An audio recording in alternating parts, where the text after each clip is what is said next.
Because we walked outside and I'm like, am I seeing weird reflections? I have a guy that fixes and comes to the house. I actually bought Dent or scratch.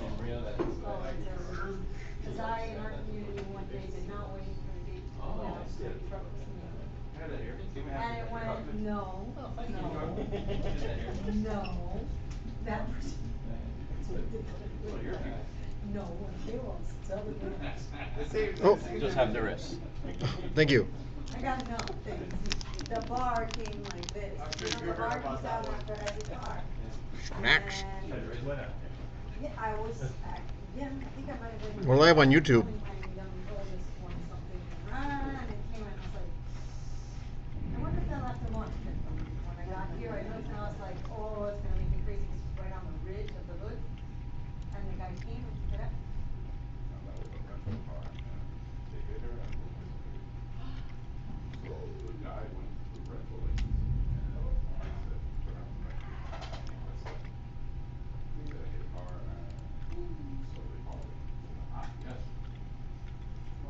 Oh, because there's a rental agency nearby? No. He was national rent. The guy who did her was in a national rent-a-car department. Oh, got it, okay. So when you bring the car in, they see a dent and they see where did that come from? Zero. And then you can Got it, okay. But it sucks getting that car. I told her, the first thing I thought is the most difficult one. However, they have to replace the door. You don't have the shape the car has, trying to. No, They ruined yours? I said, good, it's a new car, that needs to be painted. there you are. Yeah. That's true. I'll get myself there in a second. So. So it doesn't matter because, you gotta paint the whole thing. You gotta look at the manual. There I am, far too large for my own good. There we go, and just kind of shrink it down. Drop me in the corner there. It looks better. And yeah, so our folks over there are enjoying the unedited. You're getting the unedited feed there. So anyway, so good evening, everyone. We're live on YouTube. These shutters, you can't really see. We're live streaming on YouTube right now. The Photography Club. Yeah, we are. I don't approve. Yep. Look, we have lots of guests today. Here we go. You're not recording. Oh, I'm sorry, we're interrupting your thing. Anyway, waiting for some more of the folks to come in. Hopefully we get some folks logging in. Oh, we got one person watching. Chat is active. Eventually, I got to figure out how these guys get it so that when the people are chatting, you can see it on the screen. So it's on the live stream, so everybody who's watching the video can see the chats. Because there are people who are way more sophisticated than me with using this. I just got this. I didn't even read the instructions, and I just put this thing together. Because if it's well written, you don't need to read the instructions if it's well done. But every freaking Twitch streamer in the world uses this software. And if a 15-year-old can do it, so can I. Anyway, so welcome to the August meeting. We are in stormy weather and getting ready for possible hurricane fun this weekend. But I'm confident it's going to plow into Orlando. Because my kids will be down here for a baptism, so that's good, because I don't want them to be up in Gainesville when this is happening. Anyway, so as usual, we're going to start with our beginners class. Continuing on with our camera basics. Camera basics 5. We are going to be talking about the exposure meter. Yes, this little component in your camera used to be a separate object. Actually, back in the day, they used to not have it. And they'd have to kind of whip up these fancy rules of thumb to kind of turn the camera a little bit to me. How's that look there? Am I in the middle now? Okay. Anyway, they have to come up with these fancy rules of thumb to try and guess what they needed to make the shot because cameras in the early days did not have any kind of exposure meters. So what it basically is, it's a light meter. It's a photometer. It's basically a device that goes out and measures the brightness of the light in the scene you're trying to shoot. It has a little cell, a photodiode. You point it at where the light is coming from, and then it'll tell you it's this bright. Now, certain devices, like this one you see here, is an old mechanical style one. You would take the reading that it would show on the gauge, dial it into the little dial, and then it would tell you, oh, you need to use these settings for this speed of film. Okay? Then this became the real revolution happened. Well, anyway, as I was saying, they originally did not come with it in the cameras back in the original days in the 1800s and pretty much for most of the 20th century. Let me just tell you, most of the 20th century, cameras did not have built-in exposure meters. Only towards the latter half of the 20th century did they start having that.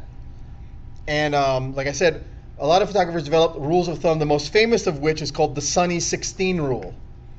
It's like if it's sunny outside, set your aperture to f16.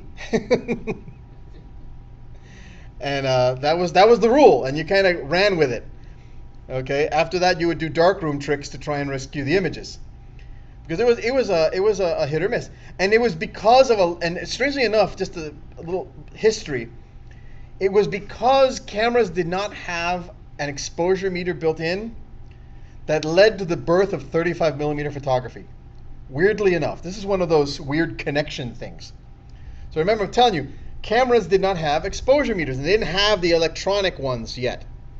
So you either guessed with the sunny 16 rule, or you went out with your camera, shot some film, went back to the lab, souped it up, took a look at it. If it looked okay, went back out, you knew what the settings are, time to go shoot, right? This is especially expensive if you're doing motion picture films, which 35 millimeter film was originally created by Thomas Edison for motion pictures. Okay, the 35 millimeter film was invented by Thomas Edison. However, a German gentleman by the name of Oskar Barnack, who worked for a motion picture company called the Leitz Camera Company in Wetzlar, Germany, came up with the idea. It says, what if I built a little bitty light tight box that I could put some film in it and have a little lens to take out, instead of having to take out the big old crank motion picture camera with the big old spools of film.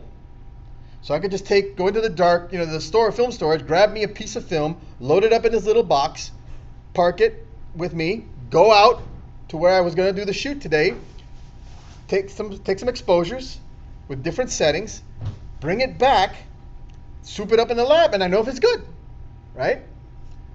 And thus, a camera company was born, the Leica. Yeah, Oskar Barnack invented 35 millimeter photography based on the 35 millimeter film invented by Thomas Edison. So, that first camera was called the Leica and was invented in 1903, a scant 48 years after photography was invented. Okay.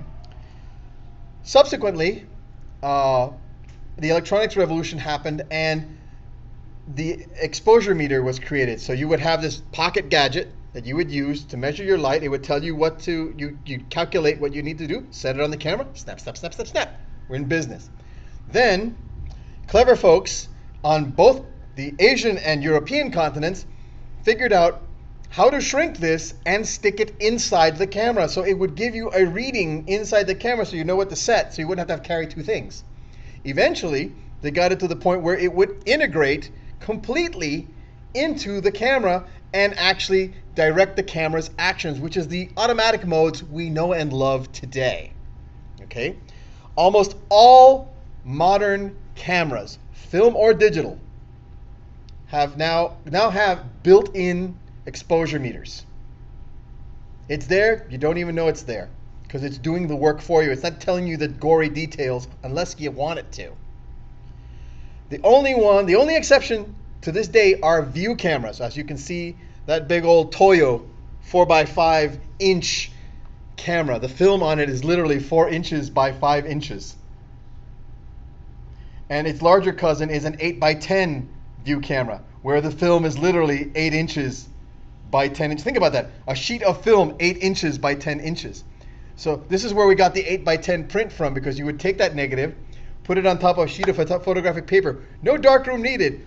Turn the light on, turn the light off, go and put it and soup it up, and you have a print. It's called a contact print. And it was 8x10 because the film was 8x10. And this is why the 8x10 is a size in an aspect ratio, because of these kinds of cameras. The 4x5 happens to be a quarter size 8x10. It's half as wide and half as tall, so it's 1/4 of the area. And for a good part of the 20th century, journalistic cameras were 4x5s.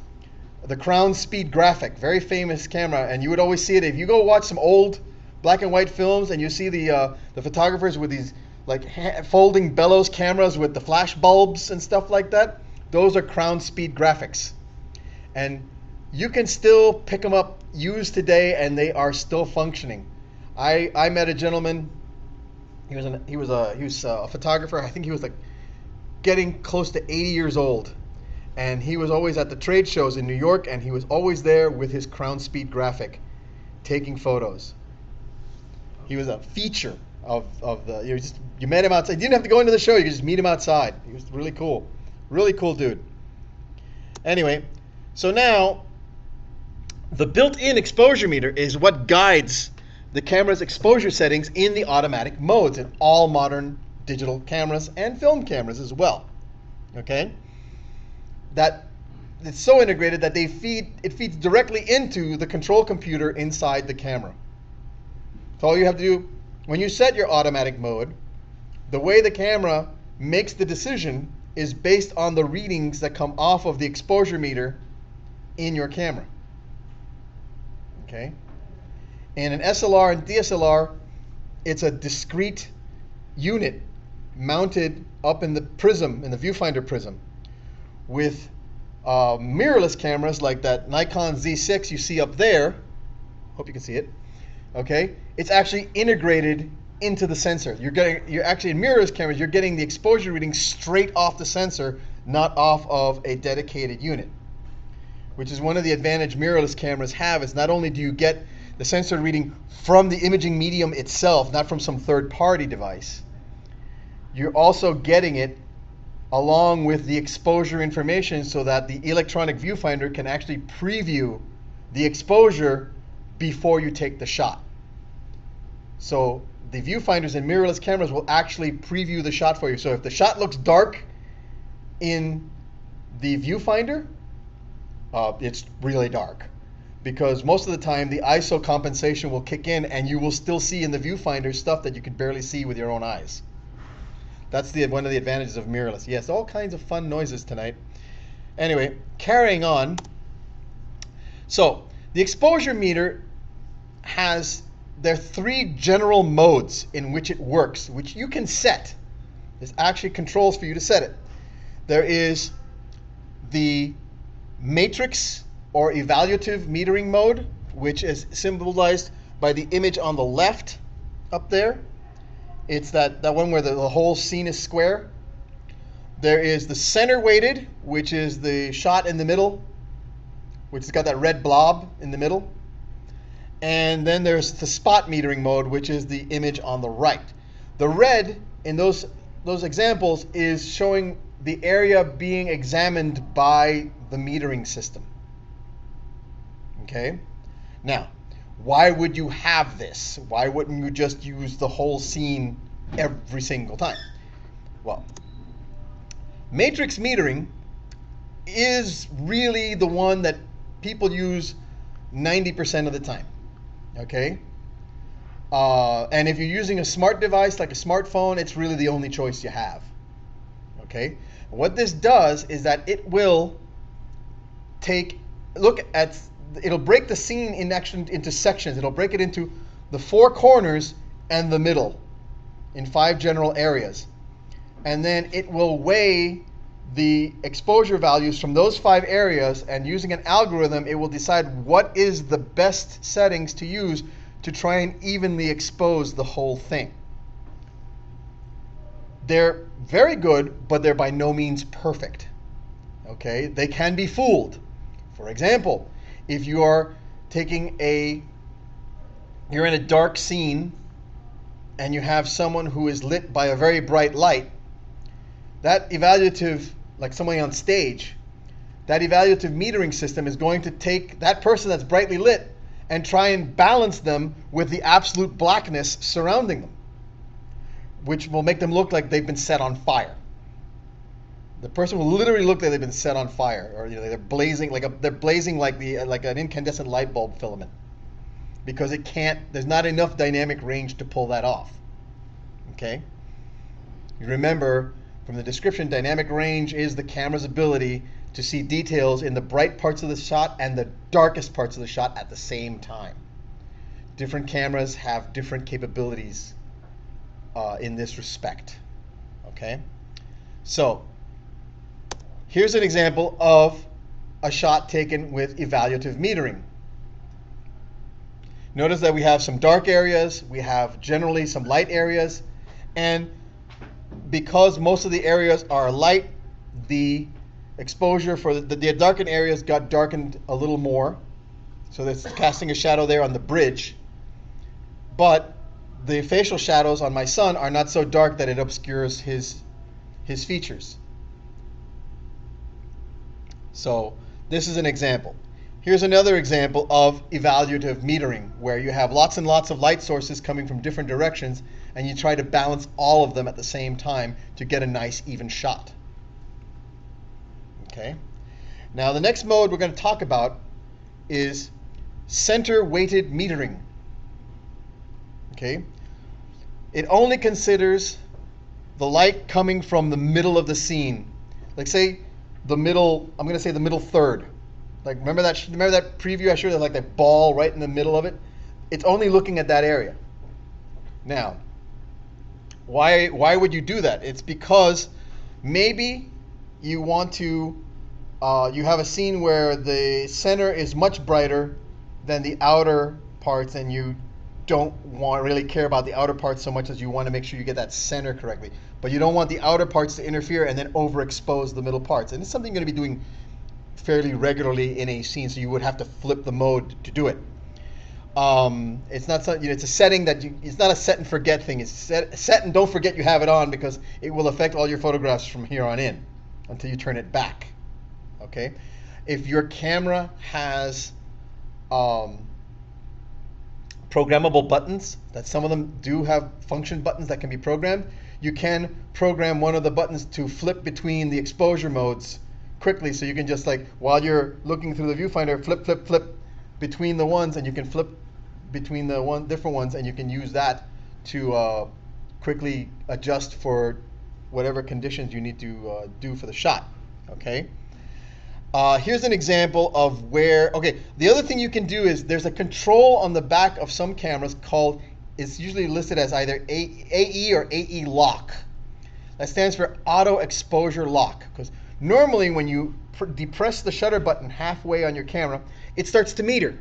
And as you move the camera around the scene, it's changing the metering as you point it in a different direction. It's constantly updating the exposure as you're changing things.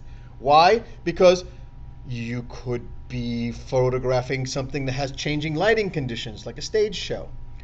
Or you could be in a party and you're trying to get a shot, and there's the lights one way in this side of the room and another way on that side of the room, and the camera needs to correct for that.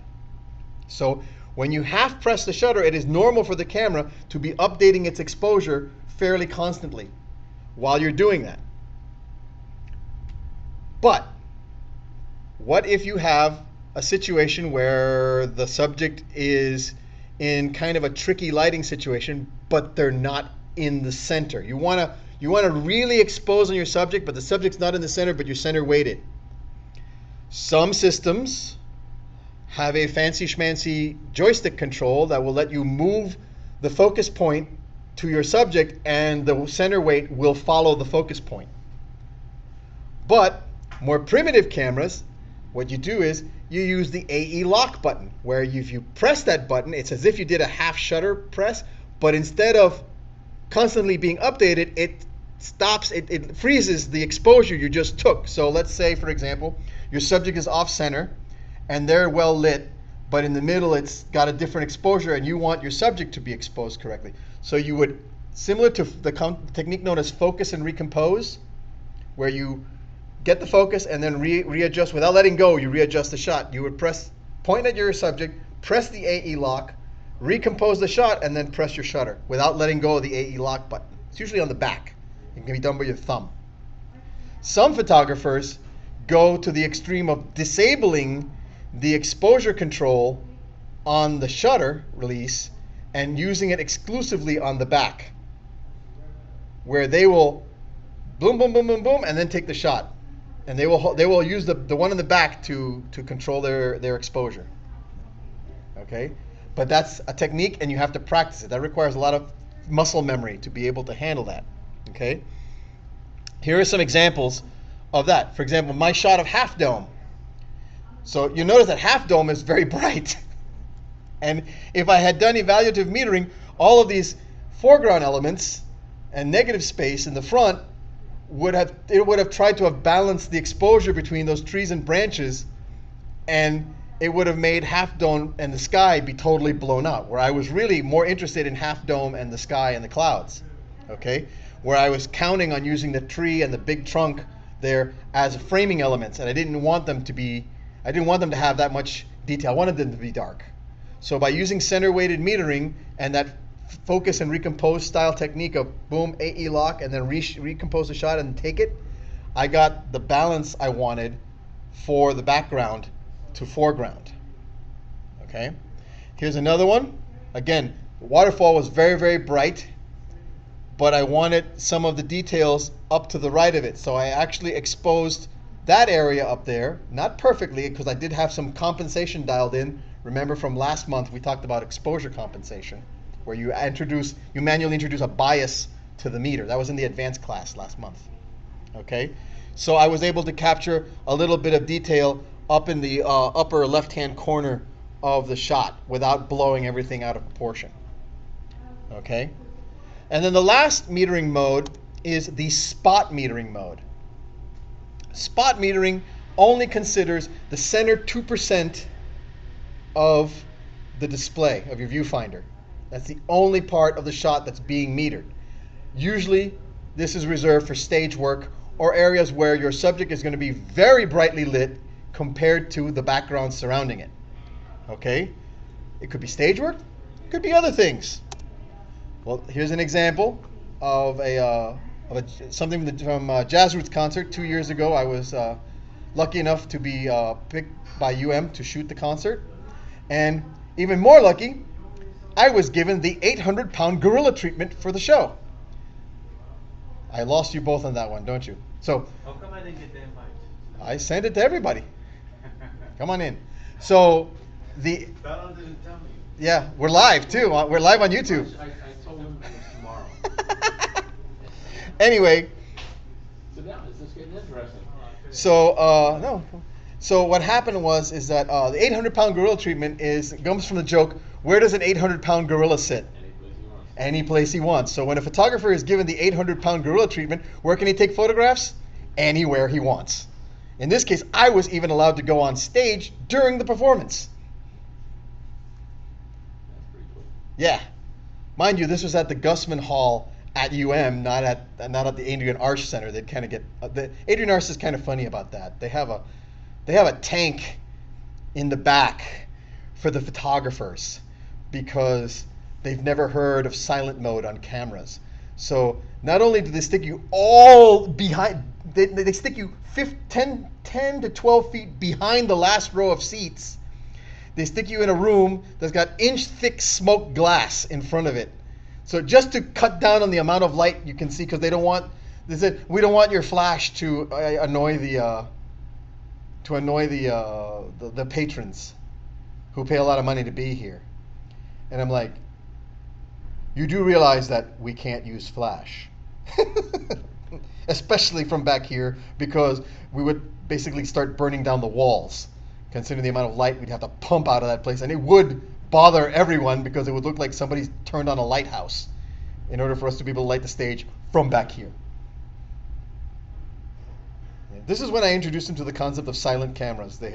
Apparently they considered me a smartass and never invited me back again to the Adrian Arsh Center. That or the other clown was listening and got himself a silent camera. Anyway, another example of using spot metering would be for, oh dear, astrophotography, especially when you're trying to photograph the brightest object in the night sky. Our pal Luna. Trying to photograph the moon is trickier than it sounds, because you have to use way faster shutter speeds than your camera wants to use, and spot metering is a plus. The problem is the moon is so tiny in the sky that it catches enough of the night sky where it still tries to overexpose the moon in favor of the sky. So you really have to introduce a big bias to increase the shutter speed and lower and darken the exposure so that you can actually see the details on the moon. Fun fact, the second half of the class we're going to be talking about white balance, or the introduction to white balance, because it's going to take a couple of classes to understand the concept of white balance. When you're doing night sky photography, you will want to set the white balance, believe it or not, to fluorescent light if you want to see more stars. It's a strange fact. You can see more stars using fluorescent light settings than you can with any other setting on the camera. Weird but true. So, as I said, going into the advanced class, we're going to talk about white balance. Okay, so white balance is exposure metering's kissing cousin. Okay? So when photography first started, the images were basically monochrome.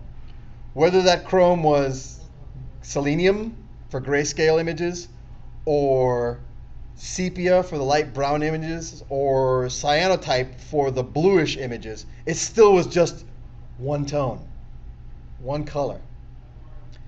And the reason why a lot of photography buffs and professors and teachers of art love black and white photography is because you take color out of the equation and you can concentrate on form. You're not distracted by the colors. You can concentrate on the shapes and the subjects. Because you could have this really interesting subject, but if there's someone in a loud lime green suit standing next to him, guess who your eyes are going to be drawn to? So this is why the art professor side of photography loves black and white, because we can worry about composition and form because it takes color out of the equation. This is not to say that color cannot be used in composition. It can, but you have to walk before you can run. So you tend to practice composition using black and white and then move up to color so that you don't worry about your outrageous color schemes drawing people's attention, and they can worry more about the really good photography behind it. But anyway, with a black and white photograph, all you ever have to worry about is the exposure, because the only thing the film or the sensor is capturing is luminance, brightness. The black parts are that way because they don't have a lot of light. The light parts are that way because they have a lot of light. That's all there is to it. It's pretty straightforward. But with the introduction of color photography, which was first proposed by a gentleman named James Clerk Maxwell from Scotland, okay, in 1855, a scant 3 years after photography was created, okay, he proposed a process. For using 3 color filters and taking the same image with the 3 different color filters and combining the 3 images to create a color photograph. It was implemented about 7 or 8 years later, but it was still a very super niche thing because you had to take 3 photographs to do it. But anyway, he's considered the inventor of color photography. But the process of taking a proper exposure now has to include the color properties of the light and how it affects the scene. Because what happens to your scene if the lights are not white, if they have color? Believe it or not, white light. Does anyone know what white light actually is? Can you guys tell me what is white light? All the other colors, red, green, and blue, basically. It's the entire spectrum all mixed together. It's the color spectrum. Yes, yes.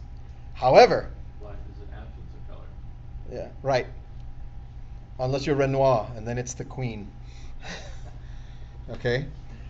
But here's an interesting tidbit. White light, like all things in life, is not always the same because it depends on how you're mixing up the component colors going into it. All right? And that's a concept that needed to be addressed. So the camera has a device called a white balance sensor, and it's similar in nature to the exposure meter, but instead of reading the brightness, it tries to read the red, green, and blue values. It has an array of pixels, and it gets red, green, and blue values at each of the pixels and comes up with a calculated value for the color of the light in the scene, most specifically for the white light in the scene. So sometimes you've seen, like if you look above us, you can see the difference right above us in the lighting and the ceiling. If you look behind you, see that light back there in that corner? Notice how it's different from all these other ones? It's a little more yellow, right? These over here are a little whiter. They're much more white, okay? That yellowish light is called warm light. Because when you stand underneath a warm light, you look like you're experiencing heat. You know, like you're outdoors experiencing sunlight. Because our sun is a yellow dwarf, and we are evolved in yellow light. So to us, that end of the spectrum conveys a sense of warmth. Okay? However, scientifically speaking, the temperature of that light, and I'm going to talk about that, I'm going to get in a little more detail about that. The temperature of that light is actually in the cooler side of the spectrum. Okay? We're going to get to that in a second. Now, when you have light that's more bluish, okay, like coming from certain kinds of fluorescent lights or certain types of LEDs, they are considered to be cool lights, because when you're expose someone to that kind of light, the skin tone becomes paler and it looks like the person is experiencing cold. When in reality, scientifically speaking, the color temperature of that light is hotter than the cool light, than the warm light, I mean. It's actually hotter than the warm light. Scientifically speaking, on an absolute scale, warm light is cooler than cool light.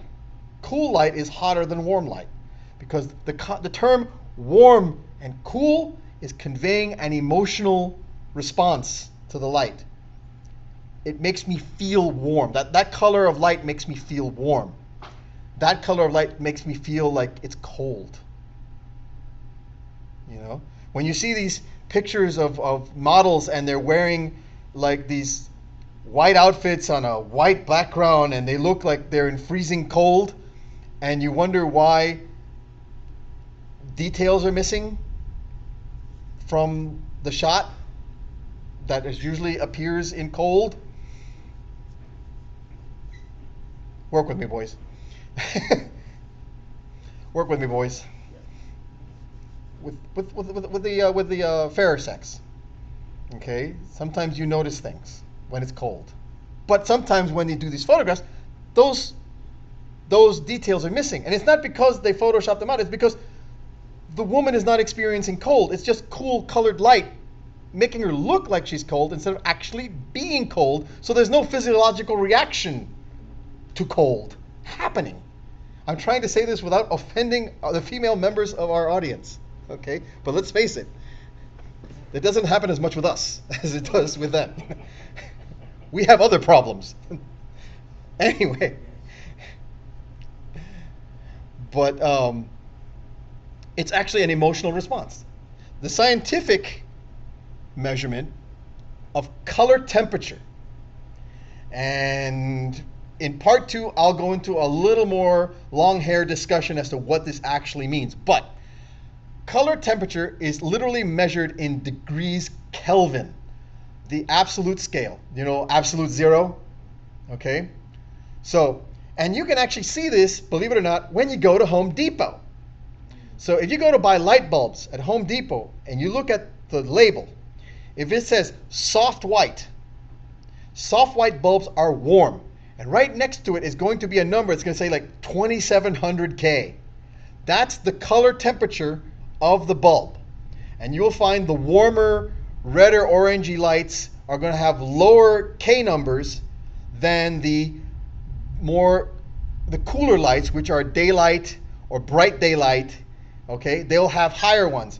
Daylight is typically 5500 K, with bright daylight or cold light being 6500 K.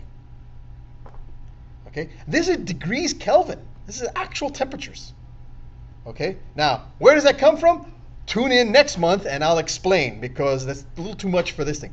Just suffice it to say that from a scientific standpoint, warm light is scientifically measured is colder than cool light, which is temperature-wise hotter than warm light. Weird, but true. Okay? But like I said, the terms warm and cool are conveying emotional response to the light as opposed to pure science, which pisses off physicists no end. So, that does it for this month. And now, I did send out an email to everyone on both mailing lists. And please remember, you got to sign up for the new mailing list, ITD Photo Club at freelists.org. Okay? Because we will be migrating everyone off to that one as more and more folks retire. Like myself in 3 years and 10 months. How many days? Huh? In 24 days, 3 hours. In 3 days. But who's counting?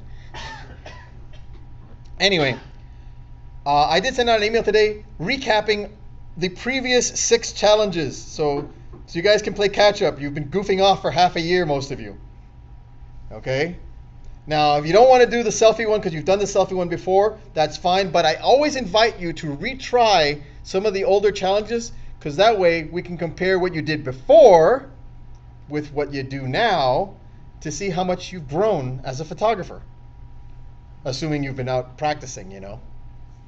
Because it's not good to test you if I change everything all the time, because then I don't have anything to gauge you with. So every so often, I got to pull out an oldie but a goodie so I can gauge everyone's progress. Because really, always, the most important part of this club meeting are the challenges, so that we can see how you're doing your work. Because I can talk myself till I'm blue in the face, but if you guys don't try it, you'll never learn it. Remember the rule on becoming an expert. Practice. 10,000 hours. 10,000 hours and you will be an expert at anything if you do it for 10,000 hours. This is why I'm an expert at FTP. I do that 10,000 hours every month. No man should be subjected to that. No. Anyway, this month's challenge is pick a color.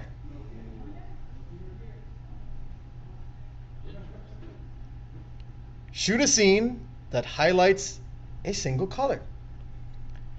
Now, it could be no, a color like red, blue, whatever. Pick a color.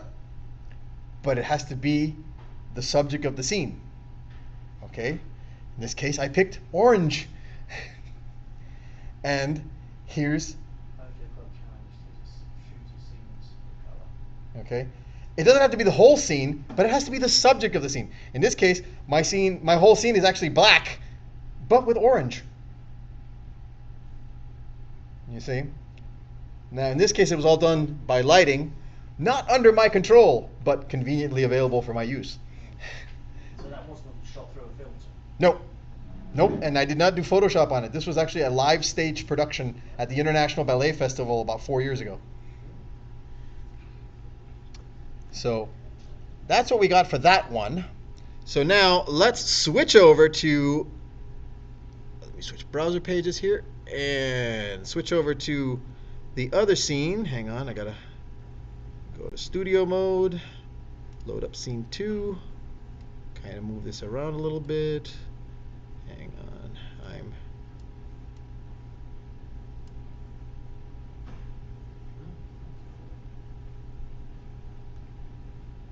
there we go. And cut. Okay. Whoops.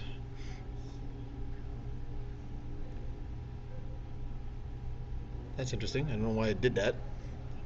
Go back to this mode. And Speaking of color, in the shirt. there you go. His shirt, Wow. his pitch. Very bright. Pretty much that. Yeah. Hang on. Put this one back and then cut the scene over. Okay. I don't know why I did that. I don't know why it's not switching over. Bloody hell.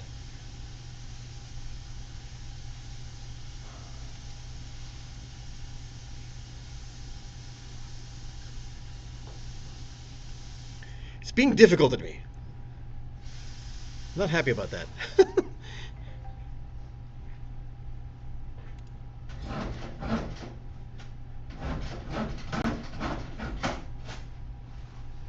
There we go. Now it's back. Now we got it. Okay, there we are. Okay, so let's go to the photo pool and see what we got. Okay, so remember from the previous list of challenges, we had musical instruments, we had rules, what rules, we had dark mode, we had shiny, self-portrait, and there were 6. Self-portrait, shiny, sign of the times, rules, what rules, after dark, and I'm missing one. Musical instruments. Musical instruments, that's it. So those are the previous 6. Okay, so we've got some stuff here. I don't know if this is this is from Boris, but I don't know if it's a challenge entry. But he was sharing some shots from India for us, so that's kind of cool. From his trip to India. Sometimes we'll see fun stuff. Travel photography is always cool. We love to live vicariously through our friends. Here's some rules, what rules? He got an entry for that one, which is kind of interesting. So what rules did he break here, gentlemen?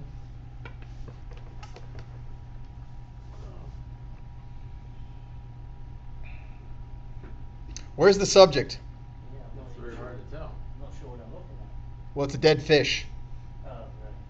Yeah, but these bits and pieces, it looks like something's just broken. Yeah, Uh, but it's a dead fish, and it's in the middle of the shot, square in the middle of the shot. Plus, the shot has got cluttered background.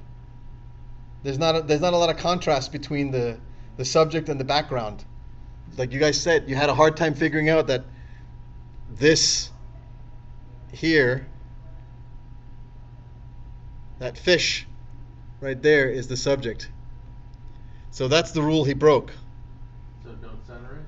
Yeah, you don't generally want to keep your subjects in the middle because that's a boring photograph. That's compositional rules, which we will be getting to very shortly. But that's one of the rules you break. Now he's been through he's longtime photographer. He's got a lot of experience. He knows about the composition.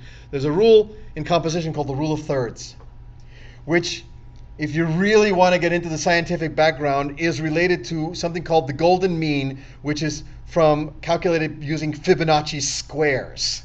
If you want to get into the math of it.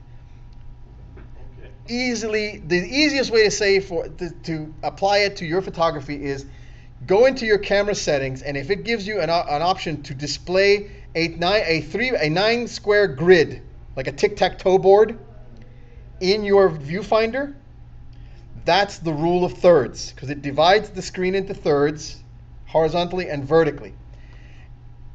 The golden mean points are the intersections of those lines. Human eye will naturally be drawn to those 4 points. It's human nature. We can't help ourselves. Okay? So when you're composing your photograph, like say you're doing a portrait of someone and you're doing it in portrait mode where you got the camera in the vertical orientation, you want to put, even though it might be slightly off center, that's okay, it's cool. Put one of the person's eyes right in that crosshair, specifically the one that's in focus, right? And everyone will be drawn to that eye. Okay? It's not the only rule of composition. There are other ones, like rule of diagonals and leading lines, and so. But when we get to composition, we'll talk to that. Okay? Because composition is more the artsy part of photography as opposed to the scientific part. Okay? Moving on to the next photo is another rules. What rules? Right, it's crooked. It's not straight. But that's okay. Doesn't look bad.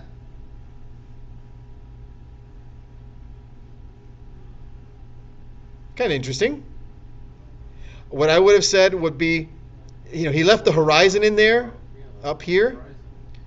If he had cropped it down so it just would be the waves and not have the horizon, because I get distracted by that little bit of horizon up there in the corner, because it's empty space. And I kind of, it's like, if he cropped it in just a hair and just had all this space negatively filled with all the waves, then it would have been a much better shot. But he broke the rule of making sure your horizons are level. But that's okay. If you want to see someone who made a career of this, look up a photographer, a Japanese street photographer called Daido Toriyama. Daido Toriyama, Toriyama.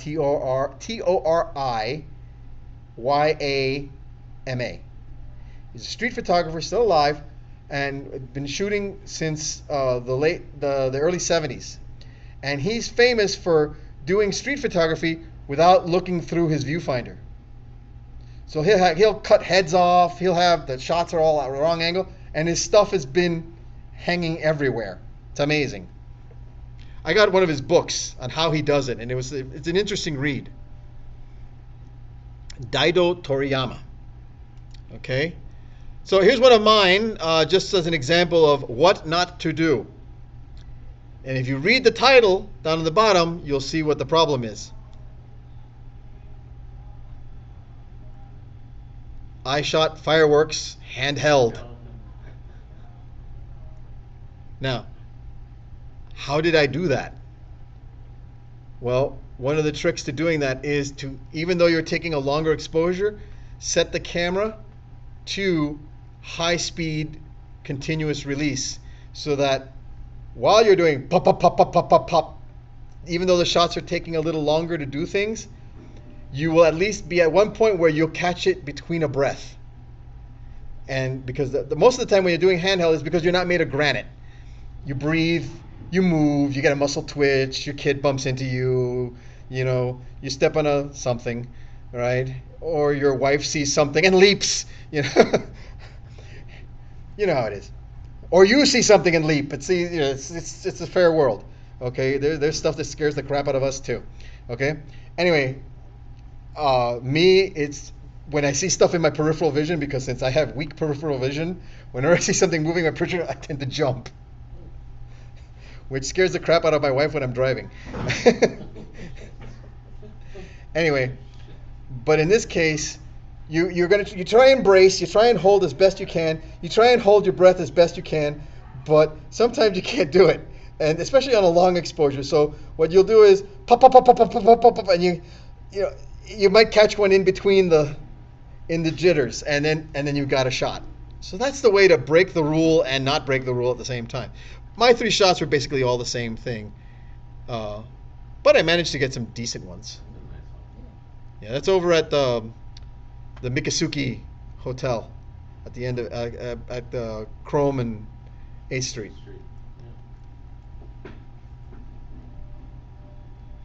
Now, and I also didn't use my Olympus camera, which has a mode that is made specifically for things like fireworks, because it has a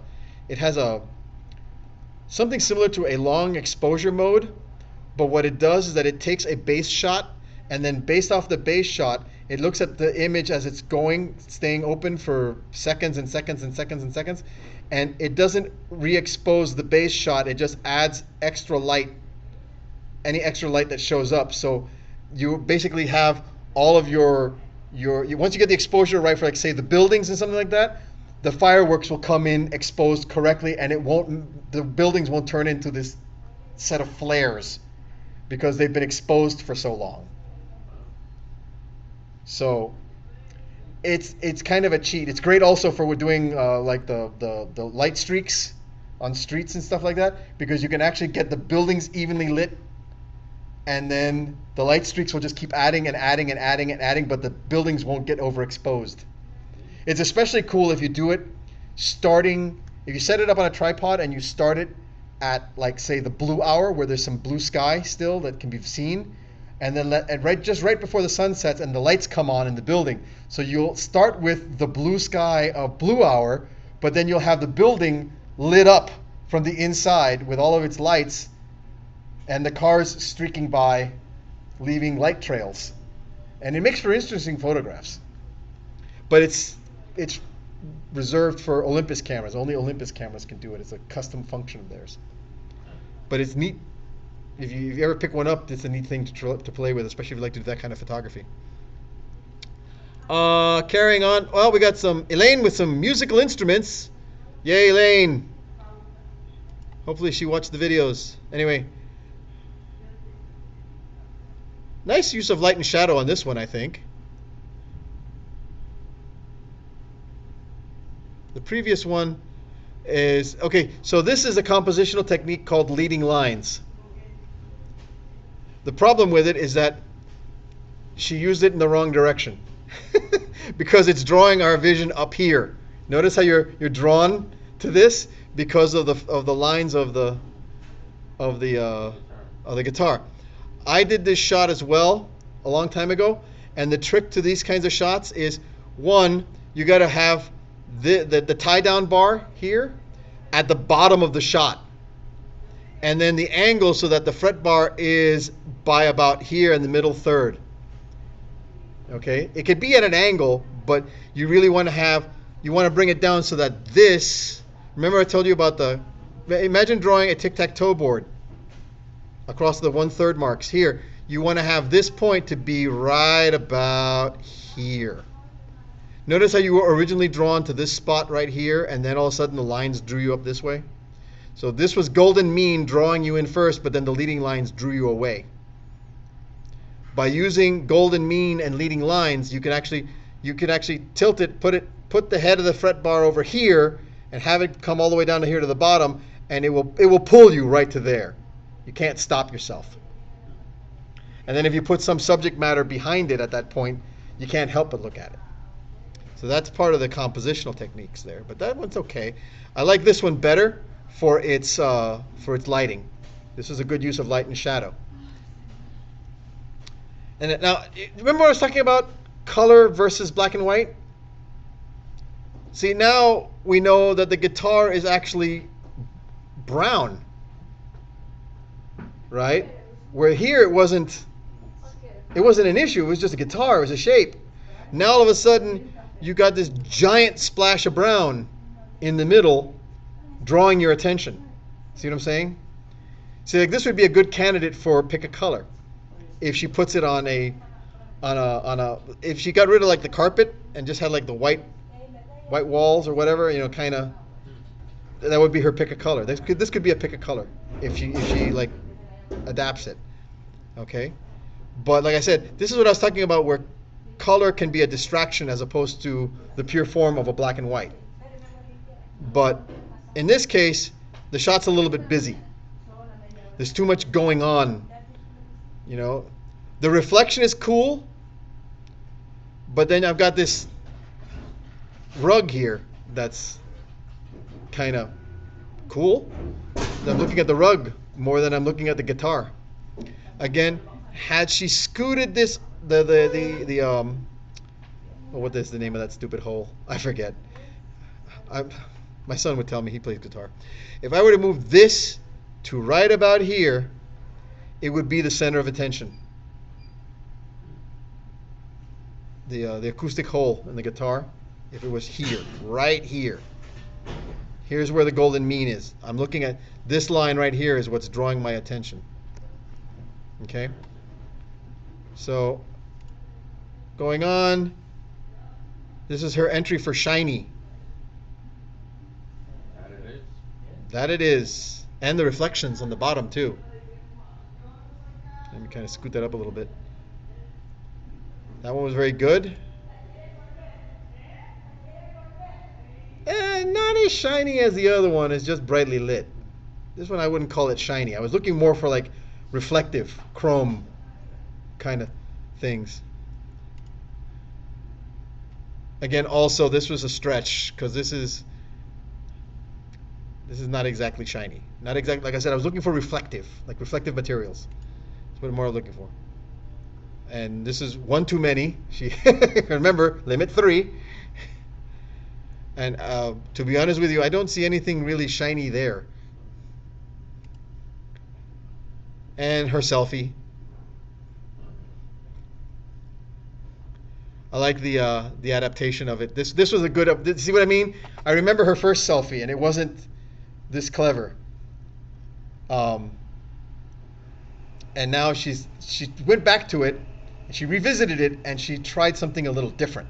And this is what I'm talking about. This is why I pull out the oldies every so often, because I want to see how you guys are doing. So that I can go back and look at your original. Look at what you did a year ago compared to what you did this year. And you see what's happening. So I think that kind of catches us up here. See, selfie, this would have been shiny. This would have been a shiny.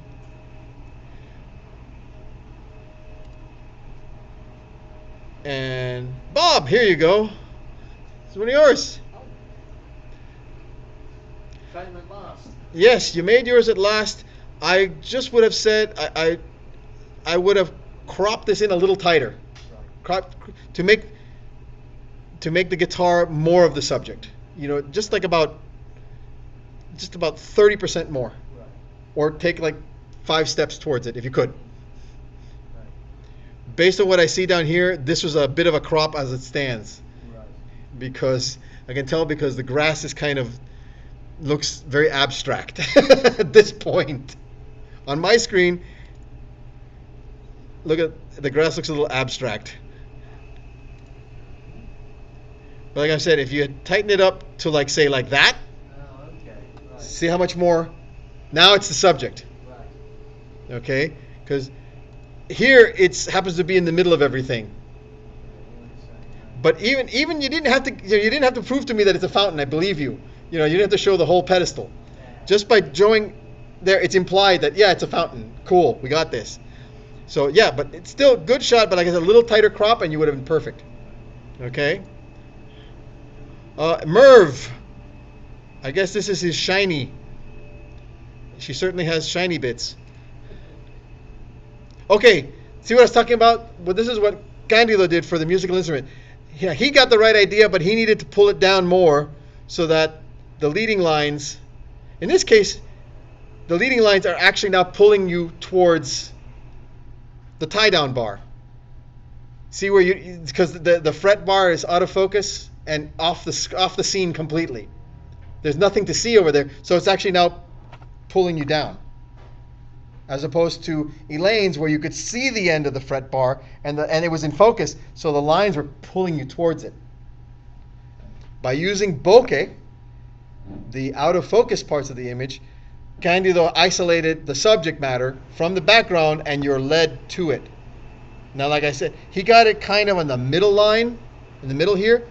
If he either went up just a hair more or gone down to bring it down to the 1/3 line at this point,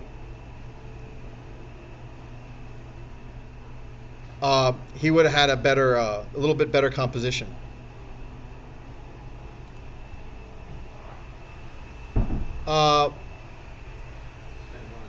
Same shot as a little bit like Elaine's, but in this case, it's a little not as busy as Elaine's. Still a little bit busy, but the out of focus helps. If it was a faster lens,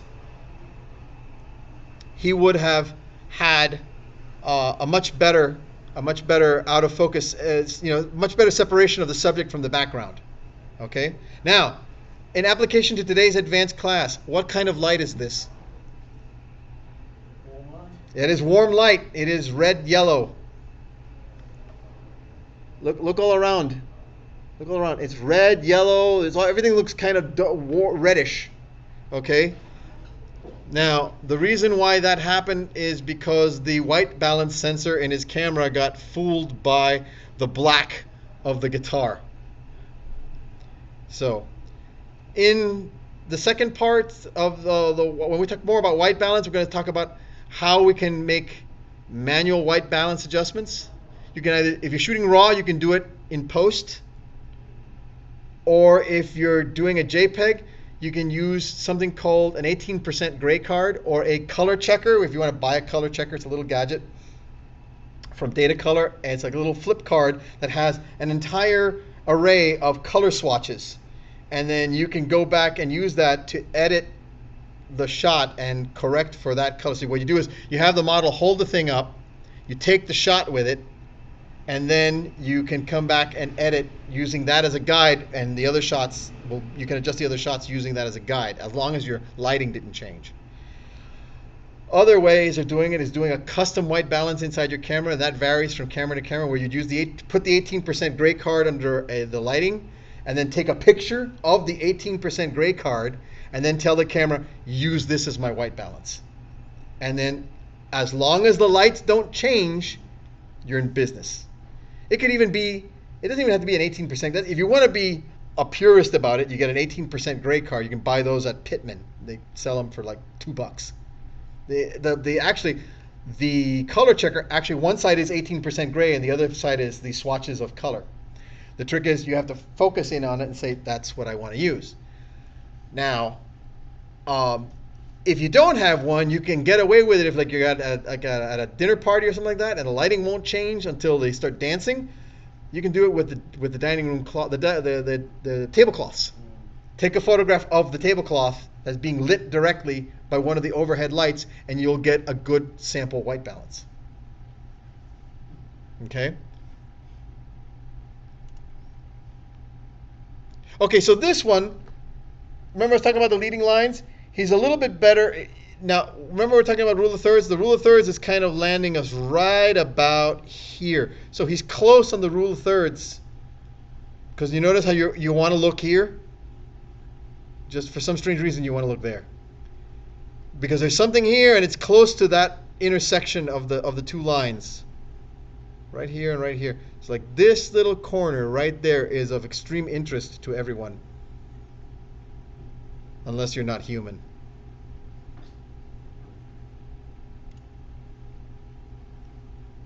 Another one for musical instruments. This is a classic piano photograph.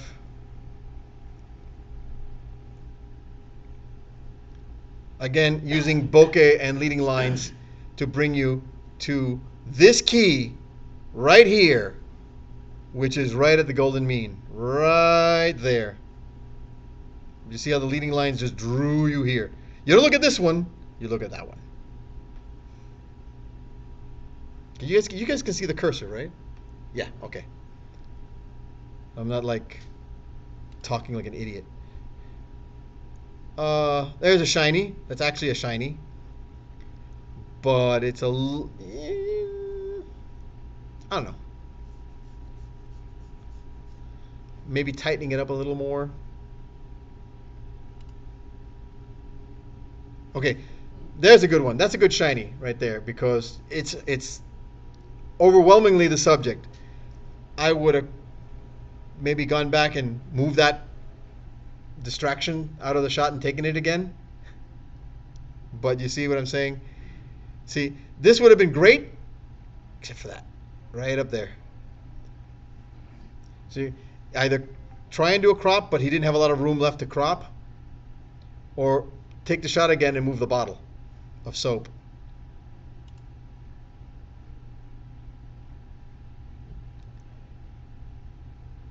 Not quite shiny, but it's still a really cool photograph because I like the interplay of the light and the shadow.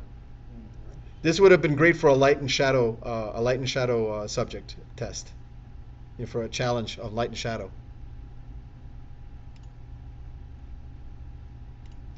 Yeah, he kind of went bonkers on us. And there's his selfie.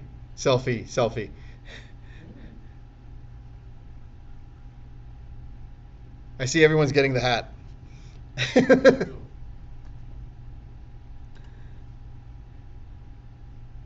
And he's just sharing because doggo pictures always sell. Oh my God, he looks like Sid from Ice Age. He has to just talk like John Leguizamo now. We're in business, you know. Oh, that's one of mine. That's some of my street work. Do you ask him before you take this picture? Absolutely not. He's in a public street and a public place, and I have First Amendment rights, and I can't see his face, so he's just some random dude in the middle of the street, and the First Amendment says, yeah, I can, unless I'm on private property that has posted publicly on a sign that everyone can see, no photography, or you are a person whose likeness is copyrighted. In order for you to be able to stop me from doing that in public, you have to copyright your likeness. Freedom of the press, man. Freedom of speech. It all falls under that. You don't want it to go the other way because it's a lot worse. So I think we've all caught up. So now you've got all kinds of challenges for you guys to do. We have our meeting hopefully on schedule next month in September, barring weather or weirdness or whatever. I got delayed last week because I was moving my kids up to Gainesville. Both of them are up there now. So we are empty nesting. So have a great evening, everyone. Hope you enjoyed the show. See you next month.